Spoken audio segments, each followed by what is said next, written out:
welcome back to Amateur Cooking with Jess. Today I'll be sharing with you a very special recipe. I'll be making Gorditas de Azucar, or sugar biscuits, or sweet griddle cakes. There's many English names, but in Spanish they're called Gorditas de Azucar.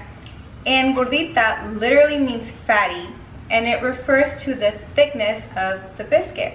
And they're very common in Mexico City. You can see the ladies outside making them with their griddles, fresh made. Usually outside of the churches, when people leave mass, they love to go and grab these gorditas. There's a very popular spot in Mexico City where they sell some of the best gorditas. However, I live in California, and so it's a little bit far for me to go all the way out there. And so I decided to use my mother's recipe. However, I tweaked it a little bit because she likes to add anise, which is like an herb seed, and I don't have any, so I decided to substitute it with cinnamon. So mine will be gorditas made out of sugar and cinnamon. So if you want to learn how to make this authentic gordita recipe, please keep watching. And if you haven't subscribed, I invite you to subscribe so you don't miss any of my videos. For today's recipe, we will need 1 can of evaporated milk, 1.5 cups of sugar, about a cup of butter, 1 teaspoon of salt, 1.5 tablespoons of cinnamon, 1 teaspoon of vanilla extract, 2 eggs, 1 tablespoon of baking powder, and 2 pounds of all-purpose flour.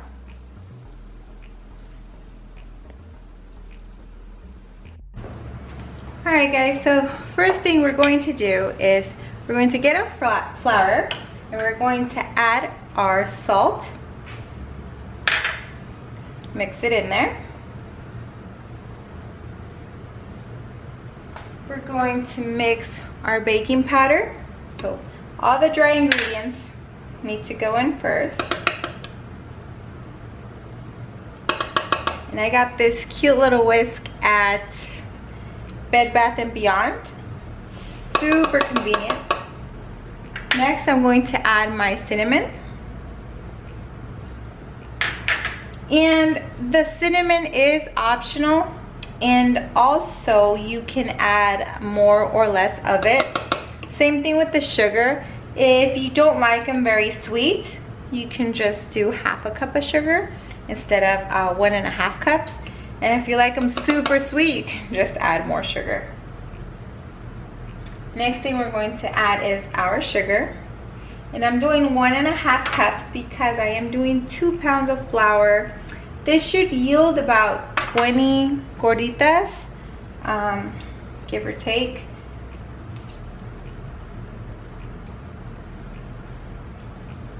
It's a very simple process. The one thing I dislike doing is kneading the dough. I think I could use a little work on kneading. My mom is total pro. Okay, now that we have all our dry ingredients, we're going to add our cinnamon.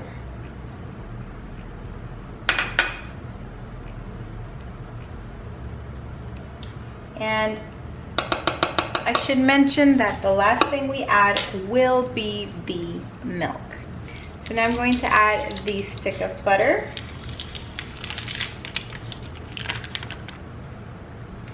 And I'm just going to work it in the flour.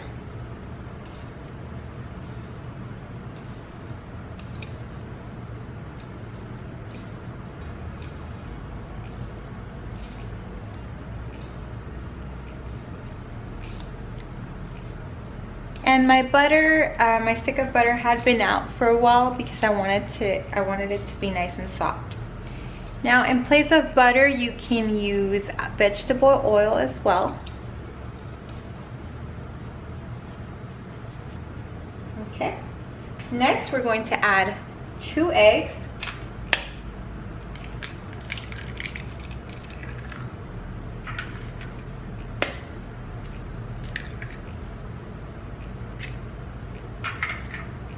And again, we're also going to mix it in.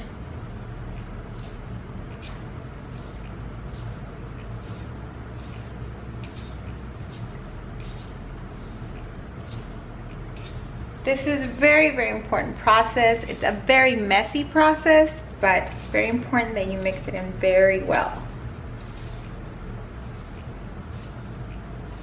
And for the milk, for the evaporated milk, I like to warm it up a little bit, and that's what my mom does, so that's what I do. I can't tell you exactly why she warms it up. I'm guessing because it blends better with the ingredients. And so I put it in the microwave for about, 15 seconds. And you add it very slowly. You mix and you add, you mix and you add. Kind of like if you were kneading dough for cookies. You don't add the water right away. You take your time.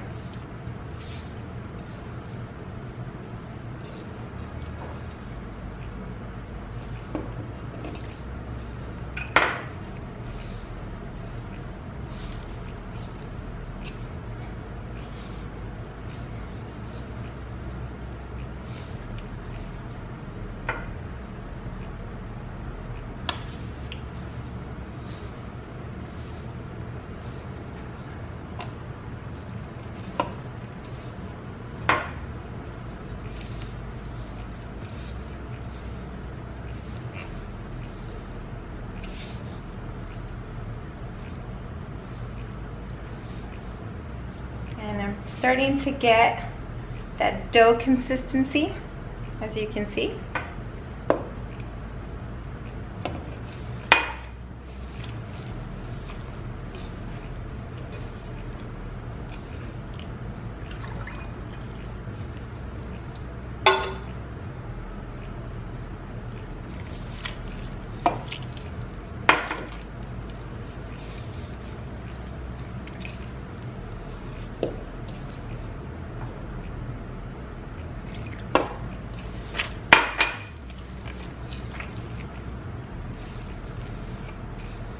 And we're just going to continue kneading it until everything has blended and you have a nice dough-like consistency.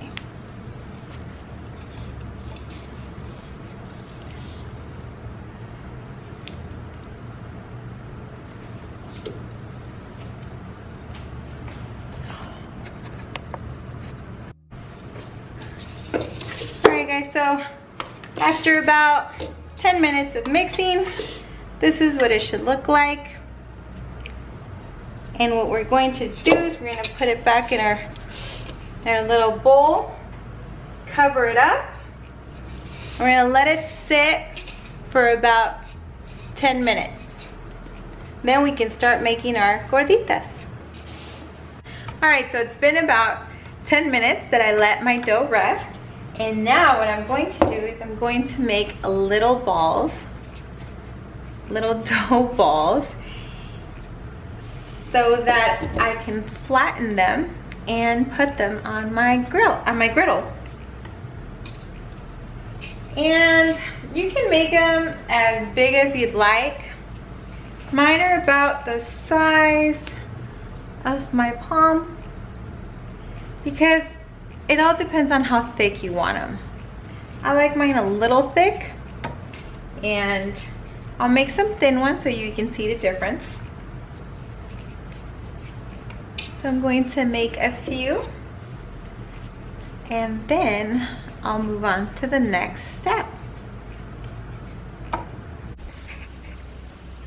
Alright, so I'm warming up my griddle, and you don't want it too hot or else you're gonna burn them straight up. Straight when you put them in there, they're burnt. You don't want to do that. So you want it just a little bit warm. So I would say low heat, or a little bit of between low to medium heat, in between.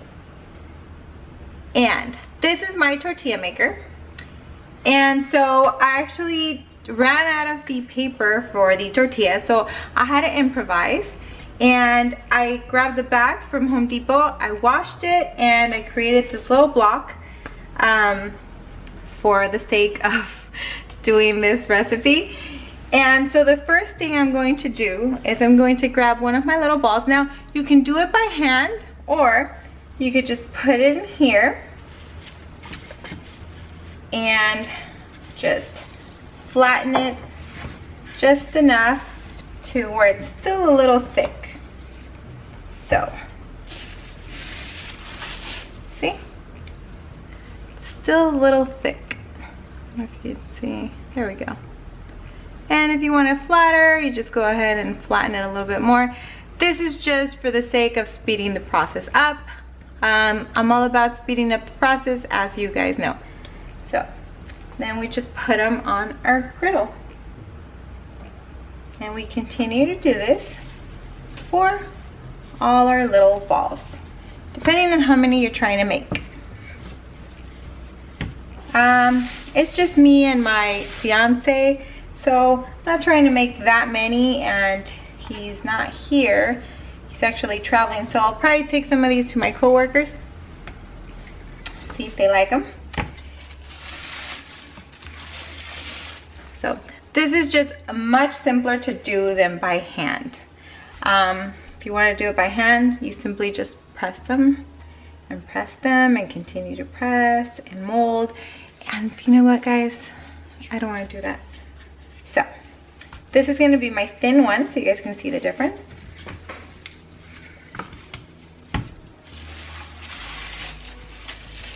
See how thin this one is? This one's quite thin. And so we want to cook them on low heat so they cook thoroughly. Otherwise, they're not going to cook thoroughly. They're just going to burn. So I'm going to say, depending on your heat, now use your judgment, but I have it at low to medium heat, and I'm going to leave them probably about 2 minutes on each side. Again, you want it to heat all the way through.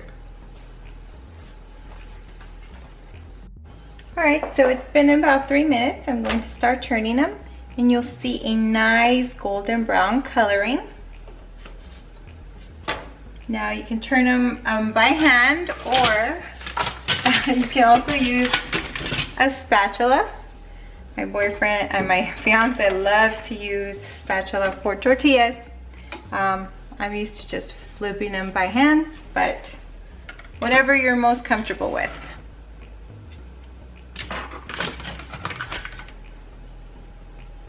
And again, we want to make sure they're thoroughly cooked, so we have to be patient. Kind of like making pancakes. You don't want to turn on the heat, or else you're going to burn them and they're going to be no good. You want to low and slow. Patience is key. These are great for building patience. So I'm going to leave them about another 3 minutes. My gorditas are turning out pretty damn good.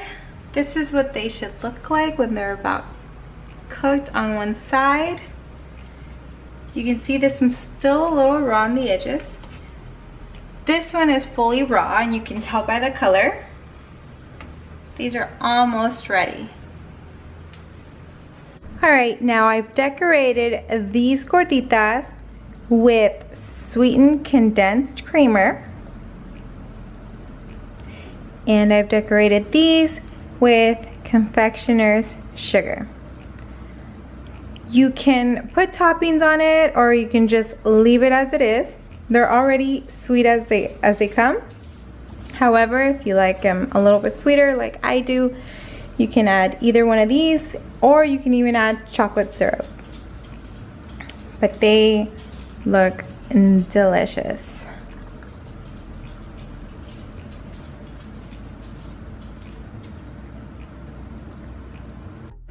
Now I want you guys to really see what they look like from inside. They look like little biscuits of heaven. They're nice and fluffy. They're cooked thoroughly. You can see the little cinnamon in there. They're perfect. All right, guys, and there you have it. Gorditas. They're so delicious. They're so fluffy. They're just, the sweetness is just at a perfect level. I must say, I can't choose between the condensed sweetened cream or the confectioner sugar. I'm kind of leaning towards the confectioner sugar just because I love that powdery taste on top of the gordita. But whatever topping you choose, whether it's peanut butter, jelly, or just plain butter, I'm sure they'll be perfect. This recipe was very simple. I'm not much of a baker. I do like to bake a few items that are, you know, my mom makes or my aunt makes, but I'm not much of a baker. So for me to be able to make these, that means any of you can make them. So I hope you guys give these a try. And if you did like this video, I hope you give it a big thumbs up. And if you haven't subscribed, I invite you to subscribe so you don't miss any of my videos and you can be part of the family. Thanks for watching, and I'll see you in my next video.